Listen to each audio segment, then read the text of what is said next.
तो देखो, ये हमारा चैप्टर नंबर 3 है ज्योग्राफी का। नाम है इसका वाटर रिसोर्सेस। ठीक है। शुरू में एक बेसिक इंट्रोडक्शन गिवन है। अच्छा, तीन चीज़ें ज्योग्राफी में होती हैं, वो मैं आपको बता देता हूँ जो ज्योग्राफिकल टर्म्स यूज होती हैं। लैंड को हम लोग बोलते हैं ज्योग्राफी के अंदर लिथोस्फियर। ठीक है। एयर को हम लोग बोलते हैं एटमॉस्फेयर। और वाटर को हम लोग बोलते हैं हाइड्रोस्फियर। तो वाटर बेस्ड अगर कोई भी स्टडी की अगर बात होती है, तो उसको हम काउंट करते हैं in the domain of hydrology. ठीक है। वाटर रिलेटेड कोई भी जब टर्म हमारे सामने आती है, हम उसको इस डोमेन में रखते हैं जिसको हम बोलते हैं हाइड्रोलॉजी। तो वाटर एक प्रीशियस रिसोर्स है जो कि लाइफ के लिए बहुत नेसेसरी है। 3/4 अर्थ का सरफेस वाटर से कवर है। वो अलग बात है कि ज़्यादातर जो वाटर है वो ओशंस और सीज में आता है, और वो सॉल्टी है नेचर के अंदर। सॉल्टी वाटर को आप सलीन वाटर भी बोल सकते हो, सलीन वर्ड यूज़ कर लो इसके लिए, सॉल्टी वाटर यूज़ कर लो, एक ही बात है। ठीक है। और सिर्फ कुछ अमाउंट का ही फ्रेश वाटर जो है उसको हम यूज़ कर सकते हैं। लेकिन अब ये वाली बातें ना ज्योग्राफी की किताबों में जो लिखी रहती है, ये रिडंडेंट हो चुकी हैं, बेकार हो चुकी हैं। क्योंकि अब तो बहुत सारी हमारे पास ऐसी टेक्नोलॉजी हैं, बड़ी बड़ी पावर प्लांट हमारे पास मशीन्स हैं, जिससे हम कन्वर्ट कर सकते हैं बहुत इजीली तरीके से सॉल्ट वाटर को इनटू फ्रेश वाटर। तो अब जो लाइन लिखी जाती थी हमारी किताबों के अंदर साइंस और ज्योग्राफी में कि पानी एक दिन पृथ्वी पर ख़त्म हो जाएगा, पानी को सेफली यूज़ करना चाहिए, किसी एरिया में पानी के पीने वाले पानी की किल्लत हो सकती है, लेकिन पृथ्वी से अब पानी कभी ख़त्म नहीं होने वाला है। अब ये वाली बातें बेतुकी हैं। ठीक है। ये 10-10 15-15 साल पुरानी एनसीईआरटी है, इसलिए उसमें लिखा रहता है। तो फ्रेश वाटर जो है मेनली हम ऑब्टेन कैसे करते हैं। यहाँ पर दो वर्ड्स आपको दिखेंगे, दो टर्म्स दिखेंगे आपको। एक तो आप जानते हो कि ग्राउंड वाटर के अंदर होता है फ्रेश वाटर, यानी कि ज़मीन के अंदर जो पानी होता है, जिसको गांव के लोग एक्सट्रैक्ट करते हैं थ्रू हैंड पंप्स या फिर वेल्स, यानी कि कुआं। और शहर के लोग इसी ग्राउंड वाटर को एक्सट्रैक्ट करते हैं विद द हेल्प ऑफ ये जो बोरिंग वाली जो मोटर होती है, बोरिंग वाली जो मोटर होती है जो कि इलेक्ट्रिसिटी प्लस किसी पंप की मदद से पानी को पुल अप करती है। हाँ, मतलब ऑब्वियस ही बात है यार पवित्र, के कुएं से पानी बिना आप उसके बकेट के कैसे ही निकालोगे। मैनुअली तो होता है, कुएं कुआं मैनुअली होता है, इलेक्ट्रिक कुएं भी इंडिया के अंदर आए नहीं है। ठीक है। तो फ्रेश वाटर को हम मेनली ऑब्टेन करते हैं फ्रॉम ग्राउंड वाटर। दूसरा टर्म आपके लिए नया हो सकता है, यहाँ पर लिखा हुआ है सरफेस रन ऑफ। इसके ऊपर मैं इतना फोकस करवाकर हाईलाइट करवा करवा कर क्यों लिखवा रहा हूँ, एमसीक्यू श्योर शॉट बन सकते हैं आपके स्कूल के पेपरों में भी, और सीबीएसई में तो 100%। ठीक है। कि फ्रेश वाटर को ऑब्टेन करने के सोर्सेज क्या क्या हैं। ये ऑब्टेन करने के सोर्सेज आपको ये नहीं बता रहा है, वो ध्यान से समझना। वो कह रहा है हम कैसे इसको ऑब्टेन कर सकते हैं, वो ये नहीं बता रहा है कि फ्रेश फ्रेश वाटर कहाँ कहाँ पर पृथ्वी के अंदर अवेलेबल है। उसके बारे में अभी हम जानेंगे थोड़ी देर में। पहले हम उसको निकाल कैसे सकते हैं इजी तरीके से, जहाँ पर हम आसपास है, गांव के लोग हैं, हैंडपम्प और कुएं की मदद से निकाल लेंगे। और शहर के लोग हैं तो बोरिंग मोटर लगाकर इलेक्ट्रिसिटी और वाटर को पंप अप करके वो निकाल लेते हैं, खींच लेते हैं। ठीक है। सरफेस रन ऑफ क्या होता है? सरफेस रन ऑफ का ये मतलब होता है जो रेन वाटर है, जो बारिश का पानी है,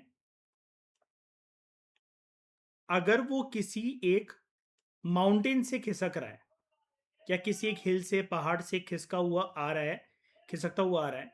ठीक है। तो उसको एक जगह पर जब हम कलेक्ट कर लेते हैं, वो कलेक्ट कैसे हो सकता है, अलग अलग तरीके से कलेक्ट हो सकता है। एक नॉर्मल सा एग्जांपल अगर मैं आपको दूं, तो वहां पर एक एग्जांपल हमारे यहाँ बनेगा पॉन्ड। ठीक है। किसी पॉन्ड के अंदर पहाड़ से सरकता हुआ पानी, जो कि बारिश का पानी था, वो आकर एक जगह पर इकट्ठा हो गया, और तो वो यूज करा जा सकता है एज अ फ्रेश वाटर। ठीक है। अब वाटर की एक खास बात है, बचपन से थर्ड क्लास से आप ये वाली चीज़ जानते हो कि कॉन्टिन्यूसली उसको रिन्यू करा जाता है। मतलब इंसान नहीं करते, नेचर खुद ही कर देता है उसको रिन्यू। और रिचार्ज होता है वो थ्रू अ साइकिल, जिसको हम हाइड्रोलॉजिकल साइकिल बोलते हैं। अगर इस टर्म में अगर आप कंफ्यूज हो हाइड्रोलॉजिकल साइकिल, तो इसके लिए मैं आपको एक इजी ऑल्टरनेटिव बता देता हूँ एग्जाम में, लेकिन आपको हाइड्रोलॉजिकल साइकिल ही लिखना है। लेकिन इसको समझने के लिए मैं आपको इजी टर्म बता देता हूँ। इसी को दोस्तों हम लोग कहते हैं, बचपन से थर्ड क्लास से जो आप पढ़ रहे हो, रेन वाटर साइकिल। बारिश से पानी आया, पृथ्वी पर पानी गिरा, सूरज की किरण उसके ऊपर पड़ी, इवेपोरेशन उसका हुआ, दोबारा से वो ऊपर गया आसमान में, उसका कंडेंसेशन हुआ। कंडेंसेशन का मतलब ज्योग्राफी में होता है बादल बनना। वो कंडेंसेशन तब तक होता चलेगा, होता चलेगा, होता चलेगा, जब तक वो बादल भारी नहीं हो जा रहा है, उसके अंदर वाटर होल्डिंग कैपेसिटी खत्म होने की कगार पर ना आ जाए, और जैसे ही वो बादल भारी होगा तो वो पानी टपका देगा अर्थ पर। ठीक है, तो ये हमें इंश्योर करता है कि वाटर एक रेन्यूएबल रिसोर्स है। ठीक है, तो ये वाली बात जो पहले होती थी ना कि वाटर एक non renewable resource, fresh water एक नॉन रेन्यूएबल रिसोर्स है, ये वाली बात भी अब गलत साबित हो गई है। किसी भी प्रकार का पानी हो वो एक रेन्यूएबल रिसोर्स है कुदरती रूप से, क्योंकि हाइड्रोलॉजिकल साइकिल, या जिसको आम भाषा में हम रेन वाटर साइकिल बोलते हैं, उससे वाटर दोबारा बार बार आसमान में जाते हुए बारिश की फॉर्म में धरती पर गिरता रहता है। ठीक है, तो ऐसी एक प्रेडिक्शन है कि 2025 तक नियरली 2 बिलियन लोग जो हैं, ठीक है, वो जिस गति से, जिस स्पीड से पानी का, फ्रेश वाटर रिसोर्सेज का और पानी को बर्बाद कर रहे हैं, जो एक्टिविटीज कर रहे हैं उसकी वजह से, वो एब्सोल्यूट वाटर स्केर्सिटी की सिचुएशन में रहेंगे। यानी कि वो पीने लायक पानी, यूज करने लायक पानी, अच्छा पानी, साफ पानी, स्वच्छ पानी वो लोगों के पास नहीं बचेगा। बिकॉज वाटर या फ्रेश वाटर की अगर हम बात करें, वैसे तो उन्होंने बोल दिया कि वो रेन्यूएबल रिसोर्स है, ठीक है, लेकिन as compare to human population, उसकी quantity as compare to number of people जितने अर्थ पर हैं और जितने लोग यूटिलाइज करते हैं और जितनी उनकी डिमांड है वाटर को लेकर, तो ये डिमांड और सप्लाई का एक मिसमैच होता चला जा रहा है। बस ये वाली दिक्कत है। ठीक है, यहां तक कोई डाउट, कोई चीज समझनी है? क्लियर हो गया? आगे बढ़ू? विनायक, मान्या? ठीक है, अब हम बात करते हैं वाटर की किल्लत के बारे में, पानी की किल्लत, वाटर स्केर्सिटी। ठीक है, वाटर स्केर्सिटी की डेफिनेशन क्या है? जब भी इसके ऊपर क्वेश्चन आए तो आपको ये डेफिनेशन इंट्रोडक्शन में लिखनी पड़ेगी। वाटर की shortage as compare to its demand. मैंने आपको बताया ना कि पूरा खेल जब भी किसी चीज की स्केर्सिटी के ऊपर होता है, स्केर्सिटी एक इकोनॉमिक्स की टर्म होती है, तो स्केर्सिटी तभी, हमेशा तब पैदा होती है जब किसी चीज की डिमांड करने वाले लोग जो हैं वो ज्यादा हों, लेकिन उस चीज की जो सप्लाई है उसकी किल्लत हो, उसकी कमी हो। तो ये जो डिमांड ज्यादा होना, सप्लाई कम होना, ये हमेशा क्या करता है, एक सिचुएशन को पैदा करता है जिसको हम बोलते हैं हिंदी में किल्लत, इंग्लिश में हम उसको बोलते हैं स्केर्सिटी। तो जब वाटर की डिमांड ज्यादा है, उसकी सप्लाई कम है, उस टर्म को, उस फिनोमेना को, उस कॉन्सेप्ट को हम लोग बोलते हैं वाटर स्केर्सिटी। मेन कारण क्या है वाटर स्केर्सिटी के? वाटर स्केर्सिटी के बहुत सारे कॉजेज हैं, उनमें से one of the prominent cause है कि अगर बारिश बारिश अगर कम हो रही है, ठीक है, तो उसकी वजह से वाटर स्केर्सिटी हो सकती है। या फिर जो सीजनल और एनुअल प्रेसिपिटेशन है, बारिश का होना हर एक सीजन में अलग अलग, ठीक है, पवेद माइक बंद करो अपना। बारिश का अलग अलग सीजन में होना और साल में जितनी बारिश गिरती है, अगर उसमें किसी भी प्रकार के कुछ वेरिएशन आ रहे हैं, यानी कि चेंजेस आ रहे हैं, तो उसकी वजह से भी वाटर स्केर्सिटी हो सकती है। फॉर एग्जाम्पल, कोई एक एरिया है, हम यहाँ पर इमेजिन कर लेते हैं राजस्थान को। ठीक है, राजस्थान वैसे पूरी तरीके से सूखा नहीं है। ठीक है, राजस्थान की दो साइड है, ईस्ट साइड और वेस्ट साइड। जो इसकी ईस्टर्न साइड है, जहाँ पर माउंट आबू वगैरह वाला इलाका है, वहाँ पर हरियाली रहती है, खेती बाड़ी भी अच्छे से होती है। कई लोग समझते हैं बस राजस्थान का नाम क्या आ गया, पूरा राजस्थान उनके दिमाग में कैमल और रेगिस्तान घूमता हुआ चला आता है। ऐसा नहीं है, ये एक भ्रम है। पूरी इंफॉर्मेशन आपको जाननी चाहिए कि राजस्थान का सिर्फ आधा इलाका सूखा है, रेगिस्तानी इलाका है उसका। तो ये जो राजस्थान है, मान लो कि यहाँ पर किसी एक एरिया में 4 से 5 साल तक अच्छी बारिश होती रही, सिक्स ईयर जो है वो मॉनसून फेल हो गए, यहाँ पर अच्छी बारिश नहीं आ पाई। और आपको पता है कि बारिश हमारे देश में जो आती है वो हवाएं होती हैं, वो इंडियन ओशन से, अरेबियन सी से हवाओं को उठाते हुए अपने साथ नमी और मॉइस्चर को कैरी करते हुए भारत के अलग अलग कोनों में बारिश करवाती है, और वो नीचे से साउथ इंडियन स्टेट से उठते हुए वो ऊपर की तरफ जाती है। तो ऊपर की तरफ जाते जाते राजस्थान में वो पानी, उनके अंदर ना वाटर होल्डिंग कैपेसिटी कम रह जाती है तब तक, क्योंकि वो बहुत सारी जगह पर पानी गिरा चुकी होती है वो वाली हवाएं। तो जब तक वो राजस्थान में हर हर साल जब वो मानसून के दिन में पहुंचती हैं वो वाली हवाएं, तो इसकी वजह से वो बारिश नहीं करवा पाती। This is one of the prominent causes कि राजस्थान का एक इलाका जो है उसको अधिक मात्रा के अंदर पानी क्यों नहीं मिल पाता है। तो फिलहाल मैं आपको एक एग्जांपल बता रहा हूँ। 4 से 5 साल के लिए मान लेते हैं कि राजस्थान का कोई इलाका है, वहाँ पर अच्छी बारिश हुई, 6th ईयर वहाँ पर मानसून फेल हो गए, तो यहाँ पर एनुअल प्रेसिपिटेशन और सीजनल वेरिएशंस की वजह से लो रेनफॉल हुई, तो यहाँ पर वाटर स्केर्सिटी की दिक्कत राजस्थान के उस पर्टिकुलर एरिया में हो सकती है। और ऐसी सिचुएशन अगर लंबे समय तक अगर कंटिन्यू रहे, तो ये ड्रॉट लाइक कंडीशन बन सकती है। ड्रॉट लाइक कंडीशन क्या होती है वान्या? पवित्र, क्या होता है ड्रॉट? विनायक? सूखा पड़ जाना। और फिर उसकी वजह से लैंड कैसा हो जाता है? इनफर्टाइल, है ना? इनफर्टाइल हो जाता है, जहां पर फिर खेती बाड़ी नहीं हो सकती, यानी कि वो ड्राई हो जाता है, वहां का मॉइस्चर चला जाता है और न्यूट्रिएंट्स भी जो हैं वो भी खत्म होने लग जाते हैं। दूसरा प्रोमिनेंट कॉज है water scarcity. Over exploitation of water resources की वजह से भी हो सकती है। देखो, ग्राउंड वाटर जो है बारिश के दिनों में अधिक मात्रा के अंदर पानी को रिचार्ज कर देता है। जब बारिश होती है, जैसे आजकल मॉनसून चल रहा है, तो ग्राउंड वाटर जो है किसी भी इलाके का हो, नॉर्थ इंडिया की कोई स्टेट हो, सेंट्रल इंडिया की कोई स्टेट हो, नॉर्थ ईस्टर्न इंडिया की कोई स्टेट हो, सर्दर्न स्टेट में तो बहुत ही ज़्यादा 6 महीने नॉर्मल मौसम रहता है, 6 महीने बारिश होती रहती है, ग्राउंड वाटर अच्छी तरीके से रिचार्ज हो जाता है।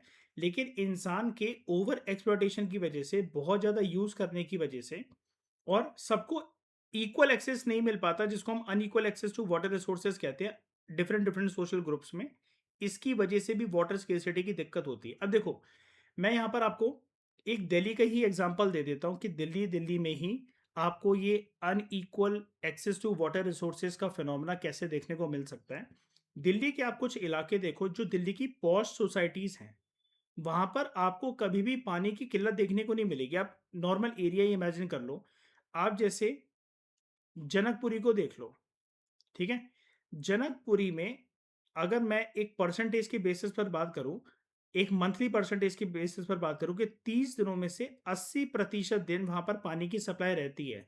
लेकिन वहीं पर अगर आप डाबी जैसे इलाके की तरफ जाओगे, तो वहाँ पर लोग 80% टाइम पूरे महीने जो वाटर टैंक आता है, जो डीडीए का, एमसीडी का जो वाटर टैंक आता है, उसके पानी के सप्लाई के ऊपर वो डिपेंडेंट रहते हैं और पानी को सोच समझ के वो खर्च करते हैं। अब देखो, सोशल ग्रुप यहाँ पर कैसे डिवाइड हुए कि जो दिल्ली के रिच इलाके हैं, वहाँ पर पानी की सप्लाई इतनी ज़्यादा कोई दिक्कत भरी नहीं है।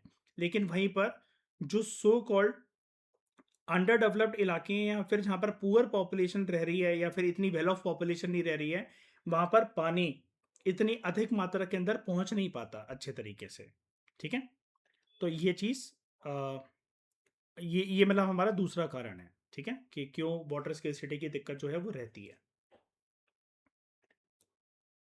अब अगला मेजर फैक्टर जो वाटर स्केर्सिटी के लिए रिस्पॉन्सिबल है, वो है वाटर की डिमांड बढ़ती चली जा रही है। लोग घरों में पानी को अधिक मात्रा के अंदर यूज़ करने लगे हैं, ठीक है? और फूड प्रोडक्शन में स्पेशली, मुझे कोई एक क्रॉप का नाम बता सकते हो जिसमें पानी का अधिक मात्रा में यूज़ होता हो? यस, पैडी बोल लो उसको या राइस बोल लो, ठीक है? पैडी हम लोग जोग्राफिकल क्रॉप के तौर पर बोलते हैं और राइस नॉर्मली बोलते हैं। तो और बहुत सारे ऐसे क्रॉप्स होते हैं राइस, लेकिन सबसे ज़्यादा पानी जो है वो कंज्यूम करता है, तो इसकी वजह से भी वाटर स्केर्सिटी की दिक्कत होती चली जा रही है। कैसे? फार्मर एक जो होगा किसी एक जगह पर जहाँ पर चावल की खेती कर रहा है, या फिर कोई ऐसे क्रॉप की खेती कर रहा है जहाँ पर उसको उगाने के लिए पानी बहुत ज़्यादा मात्रा के अंदर चाहिए, उसको अधिक मात्रा के अंदर चाहिए। तो उस लार्ज क्वांटिटी ऑफ वाटर की डिमांड को मीट करने के लिए वो फार्मर या फार्मर्स के ग्रुप्स जो हैं वो ग्राउंड वाटर को एक्सप्लॉइट करेंगे, ठीक है? उसके बाद खेती बाड़ी, वही थर्ड पॉइंट से रिलेटेड फोर्थ पॉइंट है। एग्रीकल्चर भी एक मेजर कारण है वाटर स्केर्सिटी के लिए, क्योंकि एग्रीकल्चर करते हुए we need large quantity of water for irrigation purposes, ताकि हम अच्छी क्वालिटी के और ज़्यादा मात्रा के अंदर फूड ग्रेन्स को प्रोड्यूस कर सकें, स्पेशली ड्राई सीजन एग्रीकल्चर में। यानी कि ड्राई सीजन एग्रीकल्चर किसको बोला जा रहा है? जो एरियाज ड्राई हैं, जहाँ पर फार्मर्स को खेती बाड़ी करनी है, वहाँ पर ग्राउंड वाटर में ऑलरेडी पानी पहले से ही कम होगा, लेकिन खेती बाड़ी करते हुए ग्राउंड वाटर को और ज़्यादा एक्सप्लॉइट करा जाता है, तो उसका लेवल और नीचे चला जाता है। इसके अलावा और जो कॉज है हमारे सामने, वो है इंडस्ट्रियलाइजेशन, इंटेंसिव तरीके से होना, शहरी विकास होना। पोस्ट इंडिपेंडेंट के बाद जब से हमारे देश की आज़ादी हुई है, उसकी वजह से एक प्रेशर फ्रेश वाटर रिसोर्सेज के यूज़ को लेकर हमारे देश में आ रखा है। इंडस्ट्रीज़ जो है उनको पावर चाहिए होती है, ठीक है? जो कि वो यूज़ करते हैं मेनली हाइड्रो इलेक्ट्रिक पावर की फॉर्म में। और हाइड्रो इलेक्ट्रिक पावर क्या होती है? पानी से बनने वाली बिजली। तो इसके अंदर क्या होता है कि पानी का अधिक मात्रा में यूज़ होता है। और बड़ी सारी जो हाउसिंग कॉलोनीज़ जो है, उनके अपने पास खुद के ग्राउंड वाटर पंपिंग डिवाइसेज़ होते हैं, जिसको हम आम भाषा में घर पर समरसीवर या फिर बोरिंग की मोटर बोलते हैं। तो वो जब मर्ज़ी चाहें ग्राउंड वाटर से पानी को निकालते रहते हैं, ठीक है? इसकी वजह से भी ओवर एक्सप्लॉइटेशन होती है वाटर की। तो ये कुछ प्रोमिनेंट कॉजेज़ हैं, ये आपको सारे के सारे कॉजेज़ पता होने चाहिए। अब भारत की सरकार ने लोगों की क्वालिटी ऑफ लाइफ को इम्प्रूव करने के लिए और लोग अच्छे से रह सकें रूरल एरियाज़ के अंदर, स्पेशली उनको पानी की दिक्कत ना हो, मतलब ये पानी के कंटेक्स्ट में बोला जा रहा है कि अच्छे से रह सके उनकी क्वालिटी ऑफ लाइफ को इम्प्रूव करने के लिए, कि पानी की दिक्कत ना हो। पूरे दिन इंसान का फोकस इसी बात के ऊपर ना लगा रहा है, यार पानी नहीं है, आज घर में पानी नहीं आया, आज तो हम वॉशरूम जा रहे हैं उस तक के लिए पानी नहीं है। तो ये वाली दिक्कतें ना हो, इसके लिए सरकार ने, याद रखना ये क्वेश्चन आ सकता है एमसीक्यू में, अगर पूछा जाएगा तो ये पूछा जाएगा कि ये जो मिशन जेजेएम जल जीवन जो मिशन है कौन से एरिया में सरकार ने लॉन्च करा था? तो रूरल एरियाज में लॉन्च करा था। मिशन का, प्रोग्राम का, पॉलिसी का नाम है जल जीवन मिशन। गोल क्या है जल जीवन मिशन का? कि हर एक जो गांव के अंदर जो घर परिवार हैं, उनको एक एश्योर्ड सप्लाई मिले पोर्टेबल पाइप्ड वाटर की। यानी कि वहां पर उनके घर में नलके जो हैं वो फिट करे जाएं, ठीक है? और 55 litres per capita per day का पानी उनको एटलीस्ट रेगुलर बेसिस पर मिले। और ये वाली स्कीम बहुत अच्छे तरीके से हमारे देश में काम कर भी रही है। फिर सरकार ने एक योजना इंट्रोड्यूस करी थी, अटल भूजल योजना। ये स्कीम जो है, हमारे देश में 8,220 वाटर स्ट्रेस्ड ग्राम पंचायत, यानी कि जो डिसेंट्रलाइज लेवल पर जो लोकल बॉडीज हैं, जिसको हम ग्राम पंचायत कहते हैं गांव के अंदर, वहां पर वो सारे इलाके, वो सारे गांव जहां पर ग्राम पंचायत ने सरकार को ये कंप्लेन करी थी कि हमारा एरिया वाटर स्ट्रेस है, पानी की बहुत समस्या रहती है, लोगों को दूर दराज किलोमीटर तक चलकर जाना पड़ता है पानी को भरने के लिए। तो ऐसे एरिया में, ऐसे इन सब एरियाज में सरकार ने एक योजना इंट्रोड्यूस करी थी, अटल भूजल योजना, ठीक है? कहाँ कहाँ पर ये इंट्रोड्यूस हुई थी, ये सारी स्टेट्स के नाम आपको पता होना चाहिए। गुजरात, हरियाणा, कर्नाटका, मध्य प्रदेश, उत्तर प्रदेश, राजस्थान और महाराष्ट्र। ये जो स्टेट्स हैं, ये ऐसी स्टेट्स हैं कि एक सर्वे ये कहता है, सरकार का सर्वे ये कहता है कि 37% जो टोटल वाटर स्ट्रेस रीजन्स हैं वो इन्हीं स्टेट्स में है। गुजरात, हरियाणा, एमपी, यूपी, कर्नाटका, राजस्थान और महाराष्ट्र, ठीक है? तो यहाँ पर ये अटल भूजल योजना या अटल जल योजना अगर आप इसको कह लो, तो इसके अंदर मेजर सरकार का गोल क्या है, फोकस क्या है? कि कम्युनिटी जो है यहाँ पर, जो लोग हैं, मतलब उनके अंदर बिहेवियरल चेंजेस को लेकर आना, कि उनका एटीट्यूड ऐसा होना चाहिए कि उनको सिर्फ वाटर को कंज्यूम नहीं करना, कि पानी मिला खर्च कर दिया, वेस्ट कर दिया।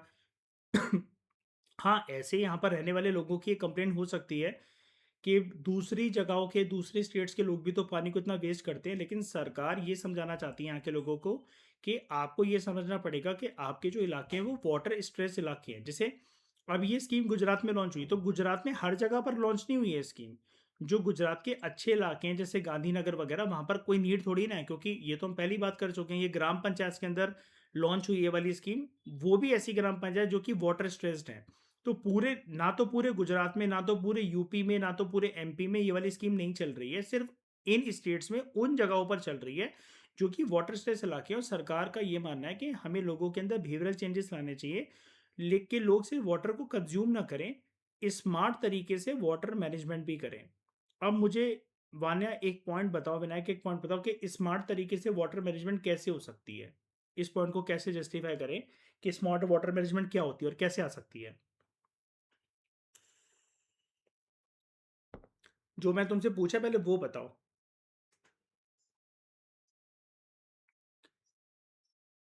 शाबाश, तो पानी कम यूज होगा, है ना? Rain water harvesting.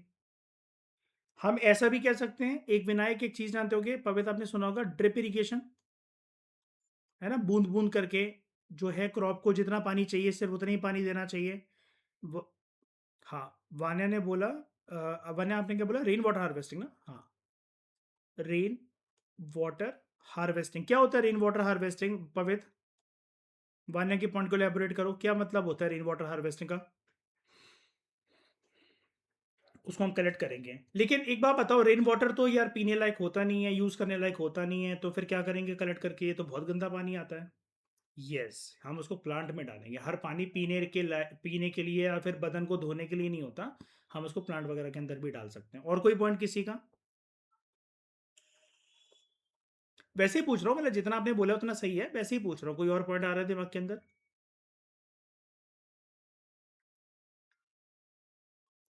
विनायक, मान्या?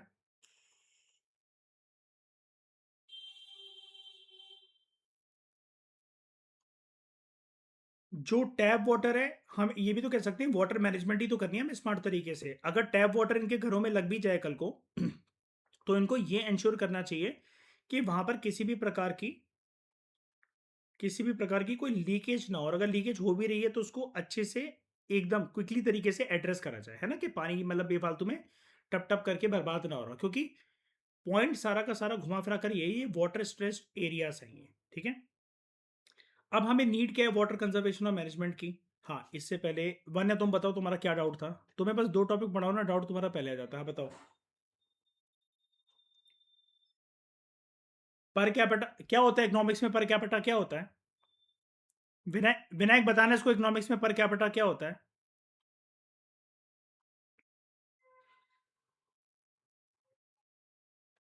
बताओ।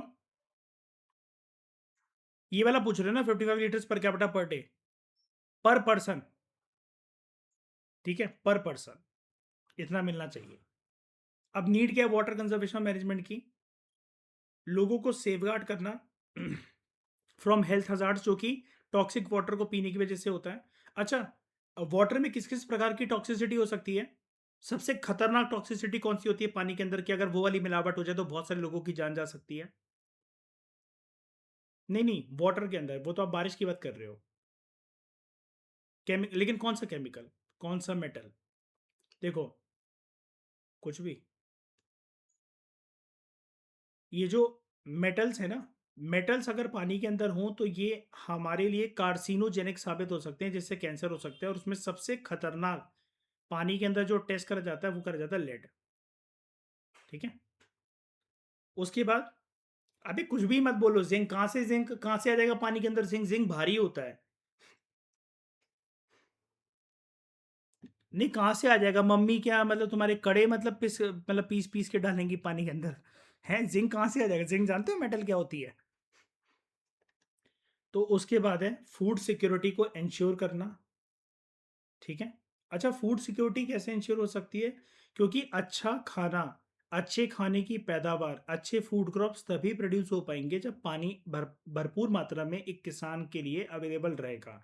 किसान ने अगर फूड क्रॉप्स को उगाने की सोच रखी है, लेकिन पानी के साथ अगर कंजूसी कर दी, उतना पानी नहीं डाला जितना अधिक मात्रा के अंदर डालना चाहिए, तो फिर अच्छे फूड क्रॉप्स क्या कहते हैं, ग्रो नहीं होंगे। या फिर हो सकता है कि क्रॉप फेलियर की समस्या का किसान को सामना करना पड़े, और इसका खामियाजा फिर पूरे देश को भुगतना पड़ता है। पता है कैसे? क्योंकि क्रॉप्स हो जाएंगे लिमिटेड, वही वाली बात हो जाएगी, डिमांड लोगों की ज़्यादा है, सप्लाई जो है क्रॉप्स की, फूड ग्रेन प्रोडक्शन की कम हो गई, तो उसकी वजह से प्राइजेस जो है वो एकदम से शूट अप करेंगे। और इकोनॉमी में जब प्राइजेस शूट अप करते हैं, उस फिनोमिना को हम लोग कहते हैं इन्फ्लेशन। जानते हो ना ये टर्म, इन्फ्लेशन। उसके बाद लाइवलीहुड और प्रोडक्टिव एक्टिविटीज़ जो है इंडस्ट्रीज़ की, घर परिवार वालों की, डोमेस्टिक यूजेस में वो चलती रहे, तो वाटर कंजर्वेशन मैनेजमेंट इसलिए भी ज़रूरी है, ताकि यार औरतों का, किसी भी बच्चों का मेजर टाइम यार पानी की कलेक्शन में ना जाए, कि पहले टंकी आ रही है फिर वो घर से बाल्टियाँ लेकर, मतलब टंकी इन द सेंस जैसे ये डीडी एमसीडी के जो पानी के टैंक्स आते हैं, ये इसमें पानी आ रहा है, फिर वो लाइन लगाकर खड़े हुए हैं, 3-4 घंटे वेस्ट हो रहे हैं, फिर वो कह रहे हैं कि हम आज के लिए तो सिर्फ पर पर्सन को 4 बकेट्स ऑफ पानी ही देंगे। फिर उसी पानी में उनको खाना भी बनाना है, पीने का पानी भी उसी से यूज़ करना है, वॉशरूम के लिए भी पानी उसी में यूज़ करना है। तो ये दिक्कतें नहीं होनी चाहिए, क्योंकि लोगों के पास और भी काम होते हैं। सिर्फ पानी पानी के बारे में सोचते हुए लोग अपना जीवन नहीं चला सकते हैं। और उसके बाद हमारे जो नेचुरल इकोसिस्टम है उसकी डिग्रेडेशन ना हो, इसके लिए भी हमें वाटर कंजर्वेशन और मैनेजमेंट बहुत ज़रूरी है। ठीक है। नेचुरल इकोसिस्टम डिग्रेड कैसे हो सकते हैं मैं बता देता हूँ, इस वाले पॉइंट का मतलब क्या है, यहाँ पर राइटर क्या कहना चाह रहे हैं। देखो, इंडस्ट्रीज जो हैं अगर वो केमिकल वाला पानी, ये बचपन से आप जानते हो, केमिकल वाला पानी अगर पॉन्ड्स के अंदर, सीज के अंदर, रिवर्स के अंदर डिस्चार्ज करेंगी तो उससे जो एक्वेटिक मरीन लाइफ है, ठीक है, वो हार्म हो सकती है।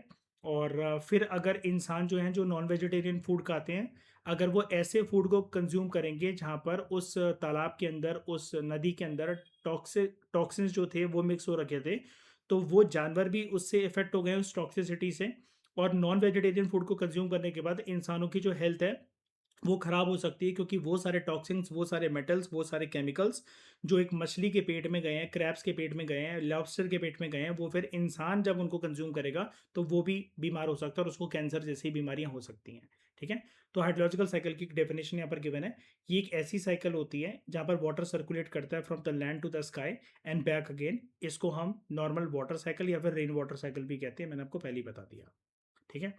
अब मल्टीपर्पस रिवर प्रोजेक्ट्स कौन कौन से हैं? अब यहाँ पर ये जो लिखा हुआ है ये आज के रिवर प्रोजेक्ट्स नहीं है।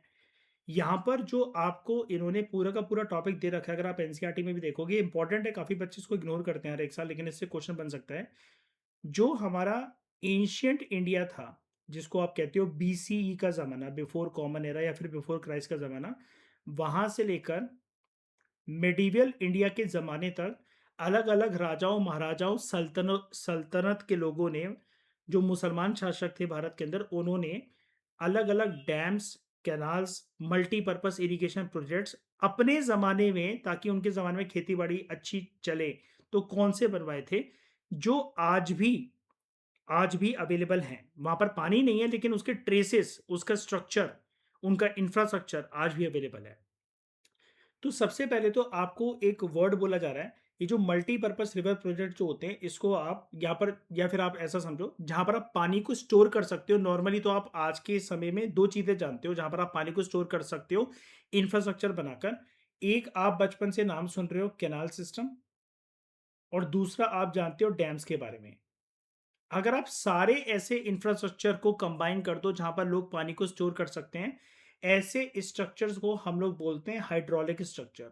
हाइड्रोलिक वो टर्म होता है which is connected with hydrology, connected with water. ठीक है। तो इसको एंशियंट टाइम से ही भारत के अंदर क्या कहते हैं, कंस्ट्रक्ट करा जा रहा है। हाइड्रोलिक स्ट्रक्चर एक ऐसा सिस्टम होता है जिससे आप नेचुरल फ्लो ऑफ वाटर को कलेक्ट करने के बाद, ध्यान से देखना क्या वर्ड लिखा हुआ है, नेचुरल वाटर को कलेक्ट करने के बाद उसके फ्लो को चैनलाइज कर सकते हो। ठीक है। जैसे डैम्स क्यों कंस्ट्रक्ट करी जाती है? डैम्स इसलिए कंस्ट्रक्ट करी जाती है कि एक नॉर्मल रिवर है, वो बड़ी ज़्यादा नोटोरियस वे में बिहेव कर रही है, वो रिवर नॉटी हो गई है, कि जहाँ जहाँ पर पानी नहीं जाना चाहिए, जहाँ पर अधिक मात्रा के अंदर बारिश हो रखी है, उन एरियाज में भी पानी जाकर वहाँ पर फ्लडिंग हो गई है। तो हम उसको एक बड़ा सा स्ट्रक्चर बनाकर उस पानी को कलेक्ट कर लेते हैं, ताकि फिर जब सूखा मौसम आएगा तो ऐसी स्टेट्स या ऐसे एरियाज में जहां पर पानी की बूंद तक नहीं टपकी थी बारिश के दिनों में, या फिर जहां पर पानी की किल्लत है, हम इसके डायरेक्शन को, ये पानी जाना चाह रहा था इस तरफ, लेकिन हम इसको डैम में कलेक्ट करके डैम के इस तरफ के दरवाजे को खोलकर इस तरफ भेजने की कोशिश कर रहे हैं। तो डैम तो एक एग्जांपल हो गया। तो हाइड्रोलिक स्ट्रक्चर एक ऐसा सिस्टम होता है जहां पर आप नेचुरल फ्लो जो होता है वाटर का, उसको आप चैनलाइज, उसको मतलब आप मोल्ड करते हो, शेप करते हो, उसकी डायरेक्शन को चेंज करते हो अपने अकॉर्डिंग। अब ये जो हाइड्रोलिक स्ट्रक्चर्स होते हैं, इनमें डैम्स आती हैं एक तो एग्जांपल के तौर पर, जो कि स्टोन रबल से बनी होती है, ब्रोकन पत्थरों से बनी होती हैं। ठीक है। नीचे बेस बनाने के लिए, जैसे जो गिट्टियां नहीं होती जिससे हमारे घर बने होते हैं, उसकी बात हो रही है यहाँ पर। आप इसके अंदर रिजर्वॉयर्स या लेक्स को भी शामिल कर सकते हो। ठीक है। और ये जो लेक्स हैं, ये होती हैं आपके इंसानों के द्वारा बनाई गई जो लेक्स होती हैं, उसको आप आर्टिफिशियल या फिर आप उसको मैन मेड लेक्स कहते हो। ठीक है। उसके बाद आप इम्बैंकमेंट बना सकते हो। इम्बैंकमेंट का मतलब क्या होता है? आपने कोई ऐसा स्ट्रक्चर बना रखा है, वैसे इम्बैंकमेंट और डैम का मतलब एक ही होता है अगर आप गूगल पे सर्च भी करोगे। इम्बैंकमेंट में लेकिन क्या होता है, एक बैरियर होता है कि आप पानी को एक स्टेट के बियॉन्ड नहीं जाने देना चाह रहे हो। ठीक है। और आप इसमें कैनाल्स भी बनाते हो इरिगेशन के लिए। तो ये जो हाइड्रोलिक स्ट्रक्चर्स होते हैं जो एंशियंट इंडिया में बिल्ड करे गए थे, ये आपको पांच छह नाम जो है और कौन से राजा ने बनवाया था, इनका क्या नाम है, ये आपको याद करना पड़ेगा। फर्स्ट सेंचुरी बीसी की अगर हम बात करें तो श्रृंगावेरापुरा, ठीक है, एक जगह थी श्रृंगावेरापुरा। कहां पर है ये जगह? इलाहाबाद के पास। और इलाहाबाद का आज के टाइम में नाम क्या है? प्रयागराज। कहाँ पर ये जगह? यूपी। ठीक है। यहाँ पर वाटर हार्वेस्टिंग सिस्टम यहाँ के राजाओं ने बनवाया था, ताकि यूपी में तो मेजर एक ही रिवर है, गंगा रिवर, तो गंगा रिवर के वाटर को चैनलाइज करा जा सके। ठीक है। उसके बाद बात आती है, आपने राजा अशोक का नाम सुना होगा, चक्रवर्ती सम्राट है ना, मौर्यन एम्पायर का राजा अशोक। तो उसके दादाजी थे ये चंद्रगुप्त मौर्य। तो चंद्रगुप्त मौर्य के टाइम पर बड़ी सारी डैम्स, आर्टिफिशियल लेक्स और इरिगेशन सिस्टम्स जो हैं वो एक्सटेंसिव तरीके से बिल्ड करे गए थे, क्योंकि एक तो वो चक्रवर्ती सम्राट था और वो नहीं चाहता था कि उसके राज्य के अंदर या फिर इसके दादाजी के राज्य के अंदर कैसे भी करके फ्लडिंग वगैरह जैसी सिचुएशन आए जिसकी वजह से एग्रीकल्चर डिस्ट्रॉय हो या फिर जनता जो है वो बगावत पे उतर आए। इसके अलावा हमें इरिगेशन वर्क्स के एविडेंसेस देखने को मिलते हैं। कलिंगा रूलर्स की डायनेस्टी में, कलिंगा रूलर्स थे उड़ीसा में, नगरजुना कोंडा ये आंध्र प्रदेश के अंदर है, बेनूर कर्नाटका और कोल्हापुर महाराष्ट्र के अंदर, ये सारी डायनेस्टीज हैं और उनके स्टेट्स आपको दे रखे हैं। फिर हम आते हैं मेडिवल इंडिया की तरफ। ये तो हो गई एंशियंट इंडिया की बात होगी, जहां पर भी बीसी और ये सब लिखा रहता है, एंशियंट इंडिया हो गया, चंद्रगुप्त मौर्य भी एंशियंट इंडिया हो गया। ये जो Kalinga rulers, Benur rulers, Kolhapur rulers और नगरजोरा कोंडा जो रूलर्स थे उड़ीसा, आंध्र प्रदेश, महाराष्ट्र और कर्नाटक के अंदर, ये भी पुरानी बात हो गई। 11वीं सेंचुरी के अंदर one of the largest artificial lake उस टाइम पर जो बिल्ड करी गई थी वो थी भोपाल लेक। ठीक है। और ये भोपाल कहाँ पर है? भोपाल है मध्य प्रदेश के अंदर, ये एमपी की कैपिटल है भोपाल। 14th सेंचुरी के अंदर एक टैंक बनवाया गया। ये जो लोग घूमने जाते हैं ना हौस खास में, तो वहाँ पर आप बाउलीज देखोगे, तो वहाँ पर एक बड़ा सा टैंक है जिसको कंस्ट्रक्ट करवाया था इल्तुतमिश ने। ठीक है। ताकि जो सिरी फोर्ट एरिया है, जो वहाँ का एक किला था उसका नाम था सिरी फोर्ट, वहाँ पर ये लोग रहते थे, इनका खानदान रहता था इल्तुतमिश का, ताकि वहाँ पर कॉन्टिन्यूसली पानी का सप्लाई जो है वो होता रहे।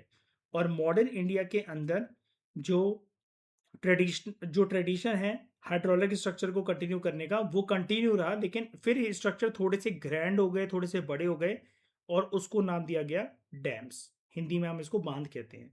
तो इसका आंसर आप लिखोगे कैसे? क्या आप ये नॉर्मली ऐसे लिखोगे? देखो नॉर्मली ऐसे लिखोगे तो ना मैं मार्क्स दूंगा आपको टेस्ट में, ना स्कूल के टीचर देंगे। ये वाले जो आपके पॉइंट हैं ये हो गए एंशियंट इंडिया के, ये वाले जो आपके पॉइंट हैं ये हो गए आपके मेडिवल इंडिया के, और ये वाला जो आपका पॉइंट है ये मॉडर्न इंडिया का है, तो उसको ऐसे बाइफरकेट कर करके लिखना। ठीक है। क्लियर हो गया?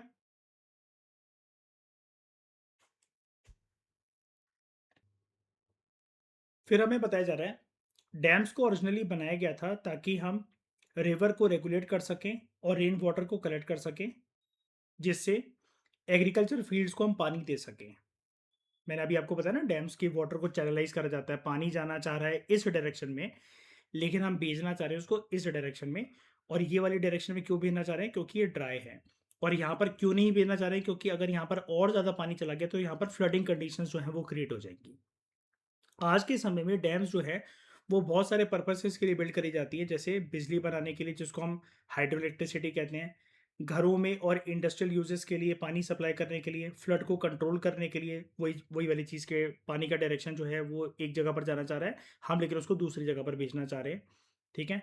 रिक्रिएशन के लिए कई सारी जगह पर जो लोग हैं वो डैम्स में जाते हैं रिक्रिएशन के लिए, देखने के लिए, उसका मतलब सीनिक ब्यूटी काफ़ी अच्छी होती है। ठीक है, उसको एंजॉय करने के लिए।